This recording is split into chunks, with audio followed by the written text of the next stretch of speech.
Voici la deuxième partie de la correction de l'activité documentaire numéro 18 avec une question globale, qu'est-ce qu'une transformation nucléaire?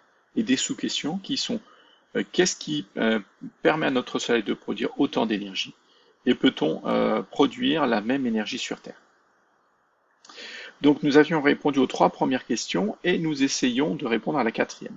Lors de cette transformation, donc qui était la transformation nucléaire, qui est une transformation de fusion nucléaire, lors de cette transformation ici, donc où un noyau de deutérium qui est de l'hydrogène va réagir avec un noyau de tritium qui est de l'hydrogène pour former un noyau d'hélium et un neutron. Donc lors de cette transformation, on essaye de voir si la loi de conservation des éléments est vérifiée. Cette loi de conservation des éléments, c'est une loi qui s'applique pour les transformations chimiques. On va la réexpliquer extrêmement rapidement. Donc en fait, dans cette question, on veut savoir si les mêmes lois s'appliquent pour une transformation chimique et une transformation nucléaire. Donc, je reconnecte mon téléphone. Voilà. Donc, je vous ai écrit une transformation chimique. Donc, la loi des conservations des éléments nous dit que si j'ai... Alors, je vais prendre une autre couleur. Si j'ai l'élément hydrogène dans les réactifs, c'est-à-dire à gauche, j'aurai l'élément hydrogène dans les produits à droite, et en même quantité. Là, j'en ai 2 fois 2, j'ai 4 éléments hydrogène, j'ai 2 fois 2, j'ai 4 éléments hydrogène. Et là, j'ai 2 éléments oxygène, j'ai 2 éléments oxygène. Donc voilà la loi de conservation des éléments. Ça veut dire que j'ai les mêmes éléments chimiques dans les réactifs et en même nombre et dans les produits. Donc, est-ce que cette loi se conserve donc lors de cette transformation nucléaire? Donc la transformation nucléaire, elle est ici, et je m'aperçois que j'ai un élément hydrogène ici, un élément hydrogène ici, donc dans les réactifs, j'ai 2 éléments hydrogène. Dans les produits, j'ai un élément hélium et un neutron. Donc je n'ai pas d'élément hydrogène. Donc je ne peux pas dire que la loi de conservation des éléments est vérifiée. Non, on voit que les éléments se sont transformés. Quels nombres sont conservés? Alors si je regarde un petit peu attentivement, en zoomant un petit peu par exemple, je vais voir que là j'ai 2 nucléons et 3 nucléons. Ça veut dire que au total dans les réactifs j'ai 5 nucléons. Et là, dans les produits, au total, j'ai 4 plus 1, 5 nucléons. Là, le nombre de protons, j'ai 1, 2 protons. Et là, dans les réactifs et dans les produits, j'ai 2 protons aussi. Donc, je vais voir que ce sont les nombres de protons et le nombre de nucléons qui sont conservés en observant un petit peu cette équation de transformation nucléaire. Donc, c'est ce que j'ai mis dans la réponse ici. Lors de cette transformation nucléaire, l'élément hydrogène est présent dans les réactifs et absent des produits. La loi de conservation des éléments n'est pas vérifiée. Ah, et j'ai oublié de taper ici, donc la deuxième partie de la question, ce sont les nombres de protons, c'est-à-dire A, le numéro atomique, et les nombres de nucléons qui sont conservés. Et on appelle ça les lois de Soddy. Ensuite, document 2, les centrales nucléaires. Dans les centrales nucléaires, on utilise l'énergie libérée lors d'une transformation nucléaire. Fission de l'uranium-235. Donc une transformation nucléaire, c'est une réaction, la transformation nucléaire utilisée, c'est une réaction de fission, et on va la faire sur un élément, même un noyau, les noyaux d'uranium-235. Pour chauffer un fluide, donc on utilise les transformations nucléaires, l'énergie libérée des transformations nucléaires pour chauffer un fluide. Donc il y en a qui fonctionnent à l'eau, mais ce fluide c'est l'eau, il y en a où il y a d'autres fluides. Pour faire tourner une turbine, donc ce fluide est chauffé, il est mis sous pression, il y a de la vapeur qui va être propulsée, qui va faire tourner une turbine, qui fait tourner un alternateur et qui produit de l'énergie électrique, parce que quand un alternateur tourne, on fabrique de l'énergie électrique. Exemple de fission nucléaire, donc là je vous présente l'équation de transformation nucléaire qui est la fission de l'uranium-235. Donc j'ai eu un noyau d'uranium-235. Donc pourquoi il s'appelle l'uranium-235? Parce qu'il a 235 nucléons. et qu'il existe des isotopes de l'uranium qui ont d'autres nombres de nucléons, c'est-à-dire 236, 238, ce que vous voulez. Pourquoi pas ce que vous voulez, mais il y en a d'autres. Plus un neutron donne du strontium, donc un noyau de strontium, plus un noyau de xénon, plus 3 nucléons. Donc cette transformation, elle est connue, elle est très développée, très démocratisée, très expliquée. C'est ce qu'on appelle une réaction en chaîne. Alors qu'est-ce qui se passe en fait? Il suffit pas d'avoir un noyau d'uranium 235 et un neutron comme ça qui se balade l'un à côté de l'autre pour que cette transformation nucléaire ait lieu. Pour avoir cette fission nucléaire, fission, on casse. En fait, j'ai oublié de dire tout à l'heure, la fusion, c'est qu'en fait, on va prendre ce noyau et ce noyau et on va les fusionner, c'est-à-dire les assembler pour former un noyau plus gros et avec une petite particule qui est libérée, c'est-à-dire on avait quelque chose en trop, ce neutron qui était en trop. Voilà ce que c'est la fusion nucléaire.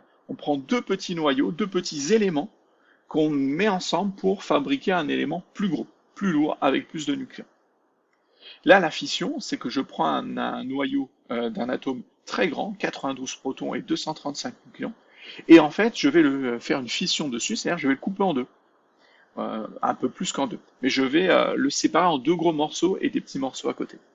Et en fait, ce que je vais faire, c'est que je vais prendre un neutron avec une énergie énorme, c'est-à-dire une vitesse absolument très très grande, et je vais l'envoyer comme pour fracasser sur le noyau d'uranium. Donc j'envoie ce nucléon à une très très grande vitesse. Donc ça c'est important, ça ne veut pas dire qu'il me faut juste de l'uranium avec des neutrons et il y a une réaction nucléaire qui va se produire. Non, non. Ce sont des conditions bien particulières que l'on ne peut pas produire comme ça en dehors d'un système très très très compliqué et très technique à mettre en place pour que cette transformation nucléaire ait lieu.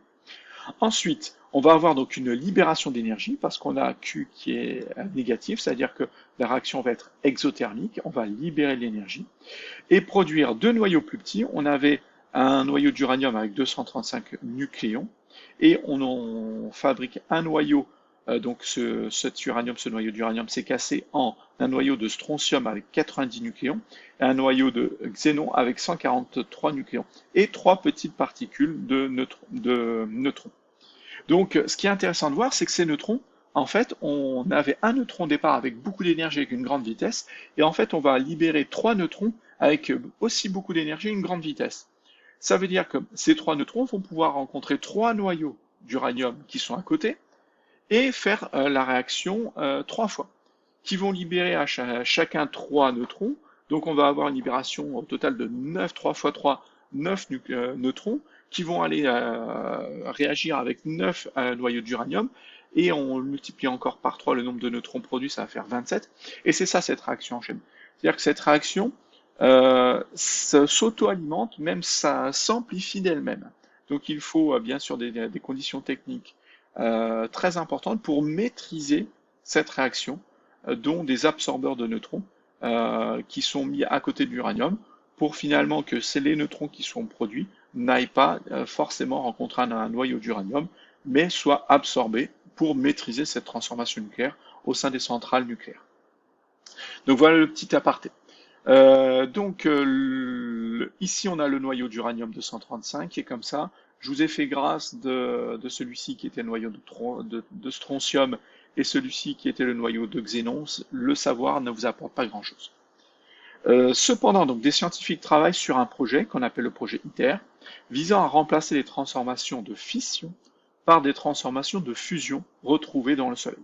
Donc ça, c'est une transformation de fission, on casse un gros noyau, et en fait, des scientifiques essayent d'imaginer et de maîtriser ces transformations de fusion, celles qui sont dans le Soleil. Donc pourquoi pas celle-ci, un noyau de deutérium plus un noyau de tritium pour former un noyau d'hélium. Le but est de diminuer la quantité, ici c'est pas un A, mais la quantité et la durée de vie des déchets radioactifs et d'augmenter la quantité d'énergie libérée.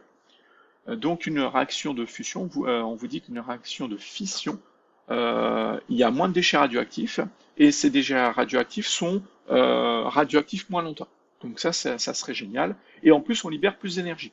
Donc c'est encore plus génial. Donc c'est c'est encore plus génial. Alors, ça serait un plus par rapport à la réaction de fusion, mais ça ne fait pas disparaître totalement les déchets radioactifs. Je ne vais pas rentrer dans le débat, est-ce que les centrales nucléaires, c'est bon, c'est pas bon.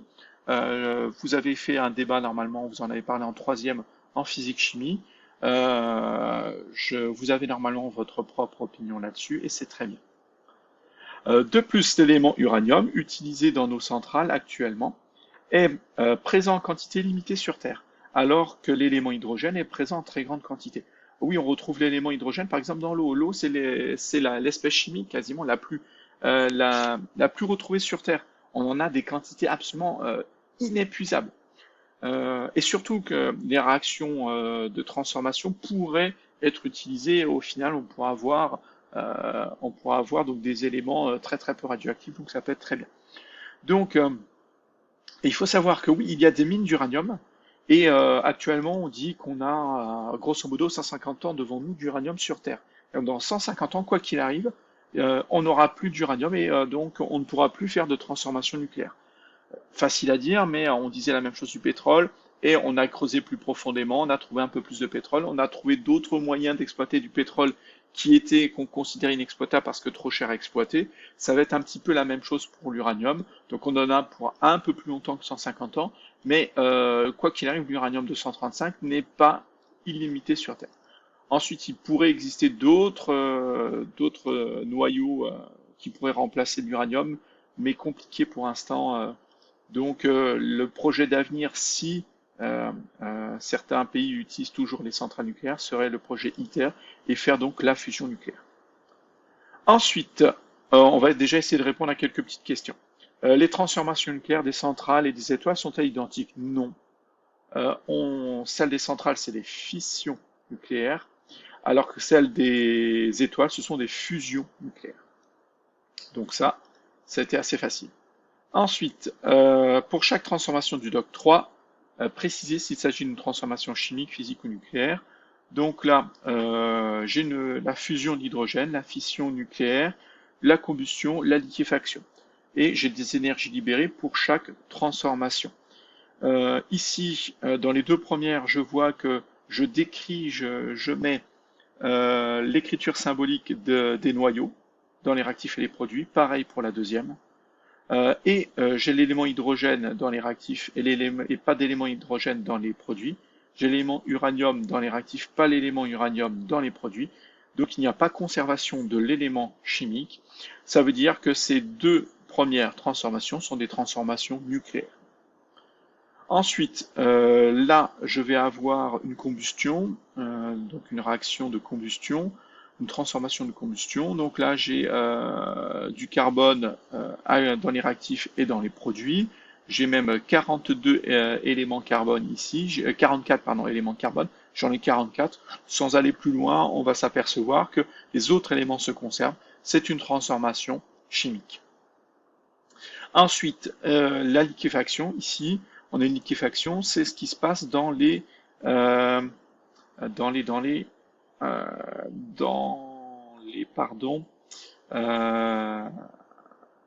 pompes à chaleur en fait. C'est HFC, ce n'est pas c'est un acronyme, hein, c'est pour dire hydrofluorocarbure, pardon. Ce n'est pas des symboles chimiques, c'est pas H pour hydrogène, F et C, non, c'est hydrofluorocarbone, c'est-à-dire qu'il y a des formules chimiques un peu plus complexes que ça. C'est une famille de fluides utilisés dans les pompes à chaleur. Voilà, je trouvais plus mes mots. Donc, dans une pompe à chaleur, le but va être par un jeu de compression-décompression, de transformation physique, parce que là, je vois qu'on passe de l'état gazeux à l'état liquide, et que j'ai le même élément chimique ici. J'ai la même espèce chimique, pardon. Donc, c'est une transformation physique qui est ici. Donc, voilà ce que l'on doit faire. Donc, les deux premières sont des transformations nucléaires. La combustion est une transformation chimique et la dernière une transformation physique. Classer les transformations du doc 3 par quantité d'énergie libérée croissante. Donc là, je vois que là j'ai certaines énergies en joules libérées à des grandes quantités d'énergie, parce que 10 puissance 11 c'est très grand, par gramme d'hydrogène, là par gramme d'uranium, là par tonne de fuel et là par tonne d'hydrofluorocarbures.